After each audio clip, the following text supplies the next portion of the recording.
ইসলামের বাংলাদেশ রক্ষা করবার জন্য আমরা আমাদের ঘর থেকে বের হয়ে ময়দানে আপনাদের সামনে এসেছি। ভাইয়েরা আমার, সম্মানিত ভাইয়েরা আমার, আমাদের এই বাংলাদেশের মানুষ ইসলাম প্রিয়, আমাদের বাংলাদেশের মানুষ ইসলাম প্রিয়। যদিও সকল মানুষ 5 ওয়াক্ত নামাজ পড়ে না, কিন্তু ইসলামের বিরুদ্ধে কেউ কোনো কথা বললে তাকে তারা সহ্য করে না। কথা বলেন ঠিক না? বাংলাদেশের 95% মুসলমান। এই জন্য এই দেশে ইসলামের কথা বলে মানুষদেরকে যে কোনো জিনিস খেলানো খাওয়ানো, তাদের কাছ থেকে দাবি আদায় করা ইসলাম ব্যবহার করে খুব সহজ। আমাদের আজকে আমরা দেখতে পাচ্ছি আমাদের দেশে আজকে কিছু সংখ্যক দল যারা লেবাসধারী ইসলাম, নামে মাত্র ইসলাম, কাজের ভিতরে কোনো ইসলাম নাই, তাদের ব্যক্তি জীবনে ইসলাম নাই, তাদের ঘরের ভিতরে ইসলাম নাই, তারা এই বাংলাদেশের মানুষকে 55,000 বর্গ মাইলের বাংলাদেশে ইসলাম কায়েমের স্বপ্ন দেখাচ্ছে, অথচ তারা নিজেরা ইসলামের মধ্যে পরিপূর্ণভাবে আসতে পারে নাই। তারা বলে আমরা ইসলামী দল, আবার গিয়ে যখন নাকি আমেরিকার সাথে বসে, যখন নাকি ভারতের সাথে বসে, তখন বলে আমরা ইসলামী আইন বাংলাদেশে কায়েম করতে চাই না। মানুষকে বলতেছে আমরা ইসলামী দল, কিন্তু জায়গা মতো গিয়ে বলতেছে আমরা ইসলাম কায়েম করবো না। আমার প্রশ্ন তাহলে আপনারা আপনাদের দাবির প্রতি একমত কিনা? আপনারা যেই দাবি করতেছেন আপনাদের দাবিটা আপনারা ঠিক নাই। কথা বলেন ঠিক না?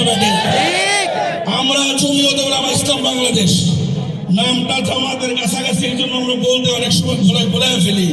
জামাত ইসলাম নয়, জমিয়ত উলামা ইসলাম। আমাদের এই সংগঠনের বয়স 106 বছর।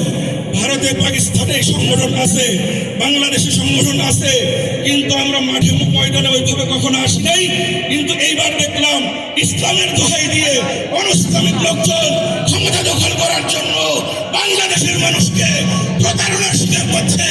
এই জন্য আমরা ঘরে বসে থাকতে পারি নাই, আমরা ঘর থেকে বের হয়ে এসেছি। আগামীর বাংলাদেশ নিরাপদ রাখতে হলে, ইসলামকে নিরাপদ রাখতে হলে জাতীয়তাবাদী দল বিএনপি ছাড়া কোনো উপায় নাই। এই জন্য আমরা জমিয়ত উলামা ইসলামের পক্ষ থেকে আমাদের নেতৃবৃন্দ সহ সকল ভাই বোনদেরকে আহ্বান জানাচ্ছি, আগামী দিনে বাংলাদেশে ইসলামকে সমুন্নত সঠিক স্রোতধারায় রাখবার জন্য, দেশ রক্ষার জন্য আমাদের সংগ্রামী লিডার তারেক জিয়া সাহেবের হাতকে মজবুত করবার জন্য আমাদের সবার আশুলিয়ার মনোনীত প্রার্থী ডাক্তার দেওয়ান মোহাম্মদ সালাউদ্দিন বাবু ভাইকে ফুলের মালা পরাইতে তৈয়ার আছেন সবাই ইনশাআল্লাহ। আজকে ঘর থেকে বের হয়েছি, 12 তারিখে বিজয়ের মালা গলায় না পরায়ে ঘরে ফিরব না ইনশাআল্লাহ।